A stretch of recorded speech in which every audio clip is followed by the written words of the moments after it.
Bismillahirrahmanirrahim. Sakit.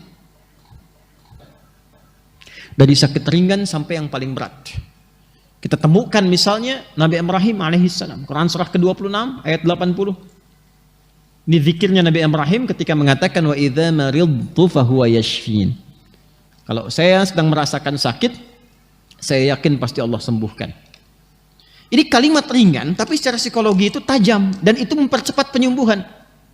Jadi kalau Anda sedang merasakan sakit, maka dipakai ini zikirnya Nabi Ibrahim untuk menguatkan pada diri kita, seberat apapun penyakitnya jangan pesimis. Ya, karena Nabi pun mengatakan setiap penyakit itu pasti ada obatnya kecuali kematian. Maka kalau diuji dengan penyakit apapun, hal pertama yang disampaikan, dikuatkan dalam diri kita, katakan Allah pasti sembuhkan. Allah pasti sembuhkan. Nah, energi yang kita hasilkan lewat kata-kata itu, yang kita kuatkan pada diri kita, itu akan merangsang bagian tubuh kita untuk mempercepat penyembuhan.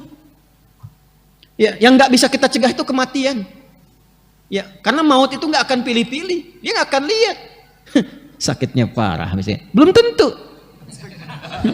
Belum tentu. Ya, Anda boleh katakan ini sudah sepuh, kayaknya udah bau tanah nih, gitu kan? Tapi kata maut, dia jawab kata maut, kamu yang bau kuburan. Ya kan? Jadi yang akan pilih, dia datang kepada yang sehat, dia datang kepada yang muda, sesuai dengan ajal.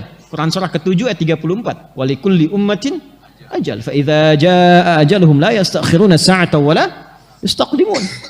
Tapi yang kita harus dapatkan adalah kalimat pertama, kalau sedang sakit diuji apapun, ya, sakit gigi, sakit mata, sakit kepala, macam-macam, tampilkan kalimat ini pada diri kita. Quran surah ke-26 ayat 80. Wa idza maridtu fahuwa yashfin. Bahasa kitanya, Allah pasti sembuhkan. Allah pasti sembuhkan. Harus ada keyakinan, optimisme dulu. Nanti dengan kalimat itu, keadaan diri kita itu secara kimiawi itu akan berproses, muncul kekuatan, ya, muncul energi-energi yang positif. Itu membantu penyembuhan. Selain obat-obat yang mungkin ditampilkan oleh para dokter. Pasti ada, ya, gambaran itu. Karena kan ada di bab energi, kan ada energi listrik juga dalam diri kita itu. Ya, energi listrik itu tinggi. Nanti ada beberapa ayat juga yang atau hadis yang bisa kita terjemahkan.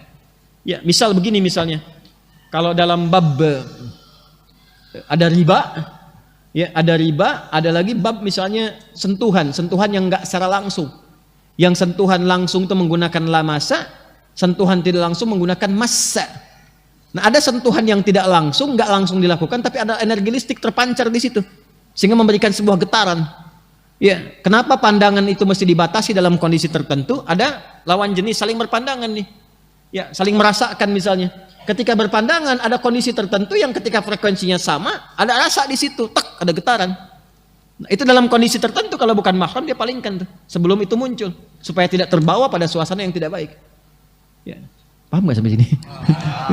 Nah, ini bisa diterjemahkan secara fisika, sama kayak begini. Nah, itu ada yang menguap tuh, ya. Nah, nanti kalau frekuensinya sama di gelombang, di bab gelombang itu, kalau frekuensinya sama bisa menguap sampingnya, karena ketemu di satu frekuensi. Sama dengan yang ke toilet satu sampingnya bisa ke toilet, sama. Nah, itu dalam konteks seperti ini ada kalimat-kalimat yang ditampilkan di Quran, baik ada penyakit fisik ataupun hal-hal yang melemahkan kepada diri ketika punya masalah. Misal ada persoalan kadang-kadang mulai lemah kan? Itu kata Quran, bangkitkan dirimu dengan mengatakan ini pasti selesai, pasti ada solusinya. Inna ma'al usri. Itu kalau dipakai kata-kata itu, ini pasti selesai, pasti ada solusinya. Kamu bisa, kamu bisa. Itu lain nanti responnya pada tubuh kita dengan hanya meratapi diri. Kapan selesainya ya? Kenapa harus aku? Terus dibikin status lagi yang paling menjengkelkannya itu. Ya, dibikin status di Instagram, kapan solusinya ya Allah? Nggak jadi solusi. Nah, ini di Quran ayatnya banyak yang pakai Jepang, Korea. Dulu ada, waktu saya kecil itu ada acara Benteng Takeshi itu. Ya kan? Yang pakai apa namanya, tank-tankan dia, terus tembak-tembakan pakai air gitu kan. Saya suka lihat itu kadang-kadang, oh ini Benteng Takeshi ada begini. Tapi yang saya highlight tuh, saya masih kecil tuh, saya highlight itu satu. Ketika dia mau masuk ke situ, saya dikatakan tuh sama hostnya, katakan kamu bisa, kamu bisa, kamu bisa, gitu kan. Dan itu dipakai juga oleh Korea. Ketika Jepang bikin A, itu dari TK Korea dikatakan harus lebih unggul daripada Nihon. Ya, Jepang unggul, lebih unggul daripada Jepang. Jepang bikin Honda, mereka bikin Hyundai. Hyundai itu dibacanya Hyundai. Ya, jadi selalu begitu, itu terpacu. Nah, kita